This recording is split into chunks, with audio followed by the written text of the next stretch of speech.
Salam rekan teknik, kembali lagi bersama saya. Video ini digunakan sebagai media pembelajaran bagi mahasiswa jurusan teknik mesin. Dan kesempatan kali ini kita akan belajar mengenai kopling pada poros dan aplikasi yang digunakan pada mesin. Baik, kita lanjut. Ini digunakan untuk menyambung dua atau lebih poros yang panjang, dikarenakan poros tersebut jika lebih dari 7 meter. Dan tujuannya yaitu untuk menyambung shaft yang terpisah dengan komponen penggerak dan yang digerakkan, dan fleksibilitasnya terjaga, kemudian mengurangi beban kejut dari poros ke komponen lain, dan menjaga komponen mesin saat mengalami beban lebih. Dan juga di sini untuk meminimalisir juga misalignment. Seperti apa sih alignment? Jika saya gambarkan poros 1, dan ini ada poros 2, lalu disambung dengan kopling, dan ini di assembly berdasarkan satu aksis, satu line, ya. Inilah yang disebut dengan alignment. Tetapi kesempatan ini bagaimana sih tipikal misalignment ataupun tidak alignment? Ada end-float, axial, dan maupun angular.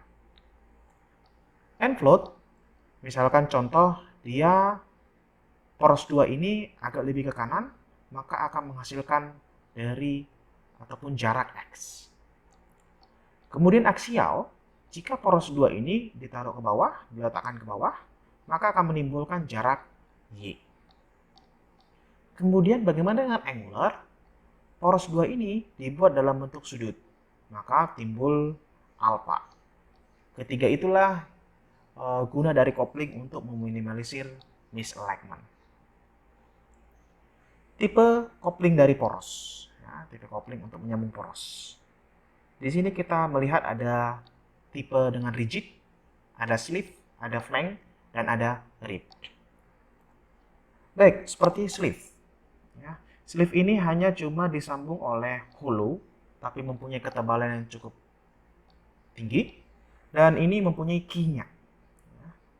Desainnya cukup sederhana, kemudian dimensinya kecil, dan ini cocok untuk digunakan untuk aplikasi beban ringan. Dan ini flank, tipe flank, ya. Desainnya sederhana, biayanya murah, dan ini dapat digunakan untuk aplikasi beban kerja yang tinggi, tetapi kecepatannya juga rendah, dan ini bisa bebannya cukup stabil. Kemudian ada tipe rib. Kalau teman-teman lihat ini gampang dipasang ataupun dilepas, cocok untuk torsi yang kecil ke medium, lalu kecepatannya cukup rendah, dan bisa mentransmisikan beban cukup stabil, seperti pompa vertikal, agitator, dan banyak aplikasi lain. Biasanya rib ini sering disebut dengan clamp coupling ataupun compression coupling. Baik, tipe yang kedua ada flexible coupling. Kita mempunyai Oldham coupling, ya. Ini bisa digunakan hanya cuma dua, axial dan angular misalignment, tetapi tidak dapat menerima beban kejut. Simple, sederhana desainnya. Digunakan untuk poros yang kecil, ya, kemudian biayanya cukup murah. Ini cocok untuk slow ataupun medium speed atau kecepatan, ya, kecepatan rendah ke medium. Tapi ini dapat digunakan pada penggerak dengan torsi yang tinggi. Lalu ada slider block. End-float, axial, dan angular misalignment bisa diminimalisir, tetapi tidak dapat menerima beban kejut. Simple, sederhana, tapi ukurannya juga kecil, biayanya murah, sama seperti yang Oldham, suitable, ya, untuk daya yang rendah ke medium, tadi kecepatan rendah ke medium. Ini bisa juga digunakan untuk kecepatan yang tinggi. Ya, jadi perbedaannya tadi kecepatan yang tinggi, Tapi untuk torsi, ini tinggi, ini rendah ke medium. Kemudian universal, ada universal joy. Ini bisa meminimalisir angular misalignment hingga 45 derajat. Tidak dapat menerima beban kejut. Ya. Kemudian cocok untuk daya, ya, dengan variasi beban, variasi sudut. Ya. Jadi pada saat beroperasi, dia bisa bervariasi. Kemudian aplikasi ini digunakan pada kendaraan. Lalu ada gear coupling. Ketiga masalah misalignment, end float, axial, dan angular bisa diatasi, tetapi tidak dapat menerima beban kejut. Small radial size, ya. Kemudian bebannya, dayanya tinggi, ya, transmisi daya tinggi, biayanya cukup mahal, dan ini cocok digunakan untuk start-stop cycle, mati hidup. Ya. Kemudian kecepatan tinggi, dan bisa diaplikasikan pada beban kerja yang tinggi juga. Lalu ada chain coupling. End float, axial, dan angular misalignment bisa diatasi, tapi tidak dapat menerima beban kejut. Simple structure, ya, sederhana, ukurannya banyak, sangat mudah untuk di-maintenance, cocok di segala lingkungan seperti temperatur tinggi maupun kelembapan. Kemudian ada pin and bush coupling. End float, axial, angular misalignment bisa diminimalisir, dapat menerima beban kejut, desainnya sederhana, biaya maintenance rendah, tetapi umurnya cukup pendek, stabil, ya, untuk mentransmisikan daya dari rendah ke medium. Perbedaan dari flank coupling, ya, tadi saya sudah sebutkan mirip dengan flank coupling. Ini menggunakan bushing dan menggunakan key, tetapi kalau untuk flank tidak. Lalu ada elastomeric pin coupling. End float, axial, angular bisa diminimalisir, dapat menerima beban kejut, desainnya sederhana, biaya maintenance juga rendah, umurnya cukup panjang, dan cocok untuk digunakan torsi tinggi.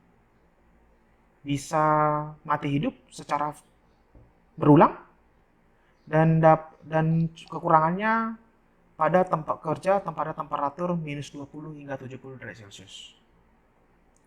Kemudian resilient coupling, bisa dikatakan dengan Joe coupling. End float, axial, angular misalignment bisa diminimalisir, dapat menerima beban kejut, desainnya cukup sederhana, cocok untuk di maintenance, ya, sangat mudah. Kemudian bisa meminimalisir getaran yang tinggi, kemudian transmisi dari daya kecil ke medium, tetapi kelemahannya dapat beroperasi pada temperatur minus 35 hingga 80 derajat Celcius. Tire coupling, ini hampir mirip dengan karet. End float, axial, angular misalignment, kemudian dapat menerima beban kejut. Simple structure, ya, desainnya cukup sederhana, dan mempunyai damper dari vibrasi getaran. Kemudian membutuhkan ruangan, dan cocok untuk operasi mati hidup start-stop dengan frekuensi yang banyak, ya, berulang kali, dan dapat mengembalikan beban torsi, heavy shock, ya, beban kejut, dan digunakan untuk aplikasi mesin dengan vibrasi. Kemudian grid coupling, end float, axial, angular misalignment itu bisa diatasi, dapat menerima beban kejut, dan good misalignment, ya, sangat mudah, ya, sangat bagi, tetapi desainnya cukup rumit dan membutuhkan pelumas. Cocok untuk beban kejut dan mentransmisikan dari medium ke daya tinggi. Diaphragm coupling.